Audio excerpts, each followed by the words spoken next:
Hey everybody. So this is what your Vertex Form assignment is going to look like when you get there on Schoology. But for right now, I'd love for you to just get a blank notability doc out and I'll do a couple problems with you so you understand it. So they want you to turn a quadratic into standard form. Well, then that begs the question, do you know what standard form is? And do you know that this is called Vertex Form?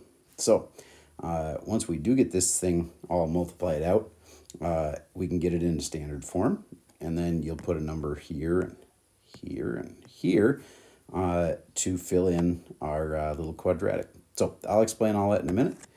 So to start with, let's go over here on a blank notability doc. Just write this down with me.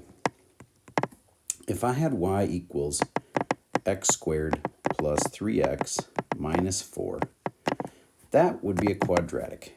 Now, it's in what's called standard form because it has a number right here. Even though there wasn't a number, you guys would all know that there's a 1 there. A 1 in front of the x squared. There's a 3 in front of the regular x, the x that's not squared. And then there's this negative 4 here that is what's called the constant. So that's a kind of a normal quadratic. And it's written in standard form. So the three things you need to know are what are A, and A is this first number here, and what's B, and what's C. And you may remember those letters from a big famous formula, x equals negative b plus or minus squared, root b squared minus 4ac all over 2a. And so knowing what A, B, and C are is kind of a big deal.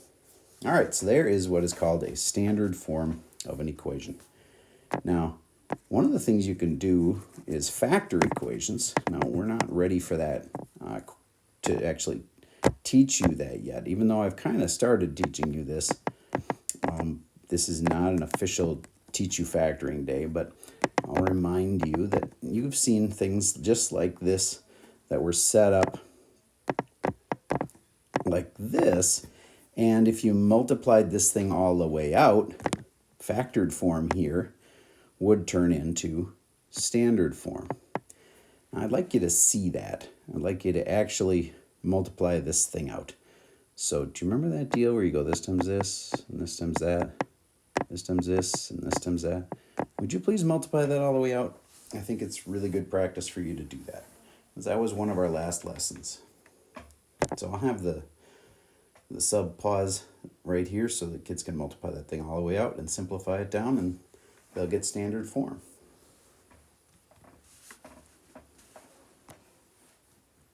Okay, we're back. And if you did this right, you did this 4 here times the x here, and that'd be 4x, and the 4 times the negative 1, and that would be negative 4. And then you did this x times this x, and that'd be an x squared. I personally would put that in front. And that 4x was positive, so I'm going to put a plus there. And then the last thing I haven't done yet here is right there, and that's the x times the negative 1.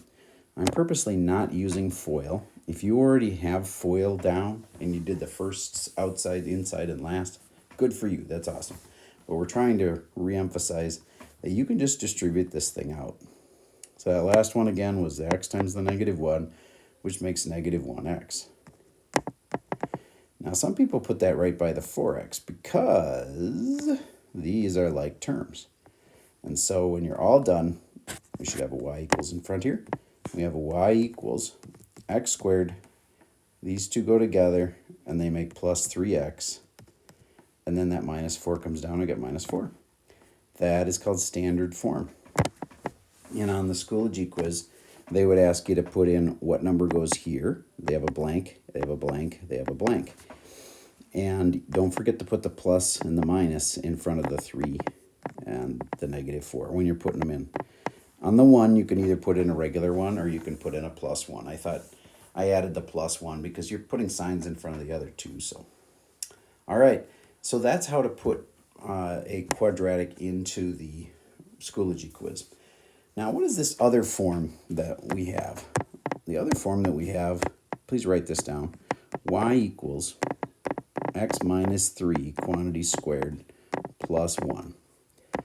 This does not look like either of those forms. It looks a little bit like factored form, but it's definitely not. And it doesn't look at all like standard form. So this is a new form, and it's called Vertex Form. And surprisingly enough, it's got the vertex in it. So in Vertex Form, you have to get good at pulling out the vertex and just seeing that it's there, here and here, and pulling it out into a point. Now the vertex in this case is +3, +1.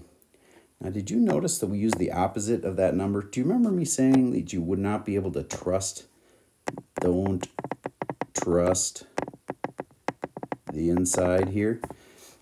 So it seems like it's a -3, but you put in a 3.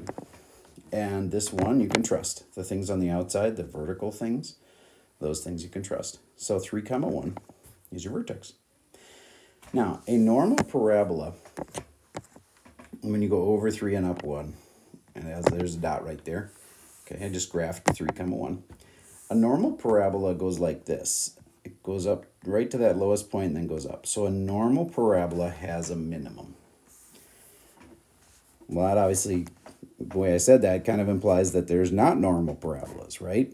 If there was a negative in the front, his name would be Max, and it would cause our parabola to be flipped upside down, because that's what the negative in the front does. It's called a vertical reflection. And now this vertex spot here is still our vertex, but it would be if it's upside down like this, then you'd have a negative in front of the equation like this, and then that reminds you that this has a maximum. All right, I know that was a lot, so I'm going to give you another one. This one, of course, it'll have a negative in the front, because I just said a second ago that that's important. Can you tell me what the vertex is? I'll pause just for a second to make sure everybody remembers how to get that vertex done properly.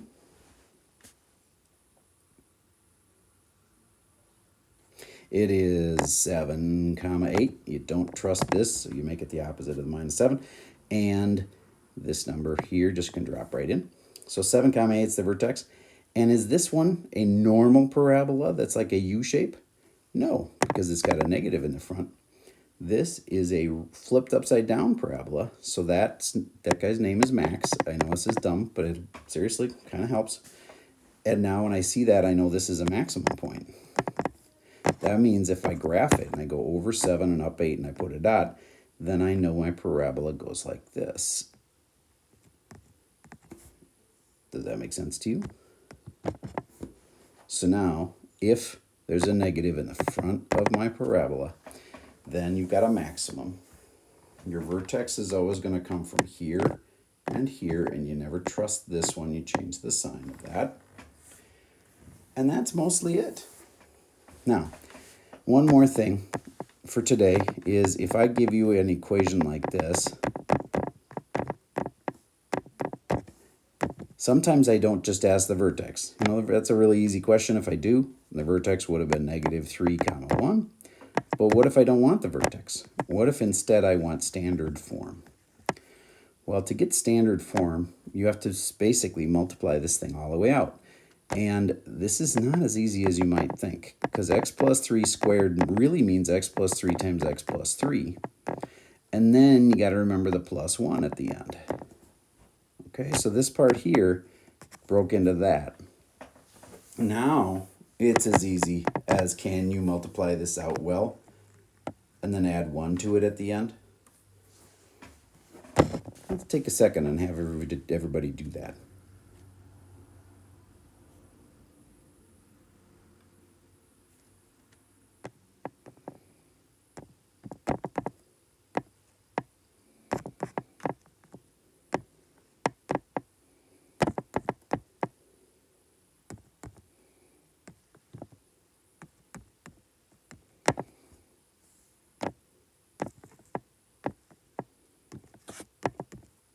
Final answer, x squared plus, and then these two 3x's go together, plus 6x plus 9. So what's better about this? Well, it's not really better, it's just different. This is called standard form. It's got 1 for the A, 6 is the B, and 9 is the C. And that, what we had in the first place, that is called that is called vertex form. So if they give you vertex form, you basically just have to split it up into its, the square, what the squared means, which is that there's 2 of them multiplied.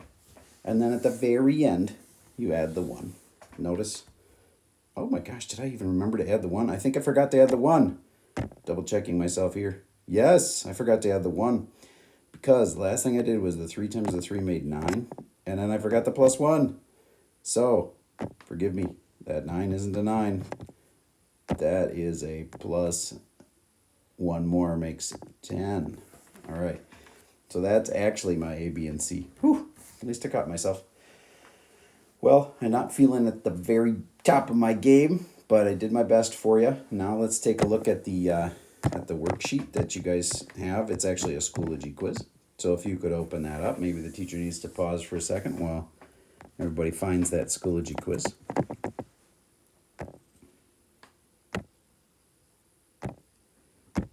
And now, the first problem, multiply this out. Oh, okay, that's just like what we just did. X plus 2 times x plus 2, that's what x plus 2 squared means. But do better than me, and don't forget that minus 9. Put that in at the end. All right, so let's go ahead and do that. I'm going to do this x first. You don't have to always do the 2 first. So x times x is x squared.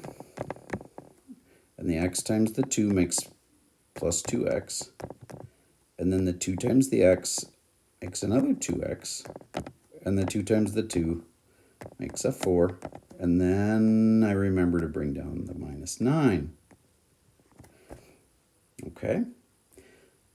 And then I get x squared plus 4x. And those two together make minus 5. And there's my equation. Y equals all that.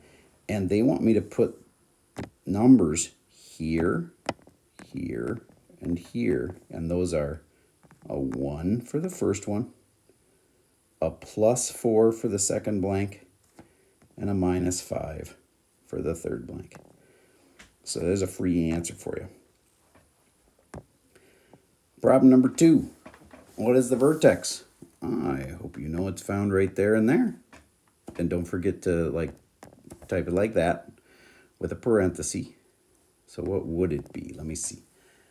Minus 1, so I'd say 1, comma, minus 7. That one I don't trust, so I change it to the opposite, which is positive 1. And this one I trust, so I leave it. And then is it a min or a max? Do you see the negative in the front? I don't see a negative in the front, so it's not max. If there was a negative in the front, his name is Max. There's no max, so this is a min. If you graphed it, you could go 1, negative 7 is like way down there. And it's a normal parabola, so it's going to be like this. Look, it's a minimum point. Either way, it's a minimum. All right. If I just keep going, I'm going to do your whole assignment for you, so that would be bad. So, what's the vertex of this parabola? I see it. And is it a max or a min? Oh, I can see something that tells me the answer for that. All right. I hope you find that this is a fairly easy day today. Your substitute was going to know how to help you. This is not super tough for him because he's a math teacher. And that's all I got for you for today.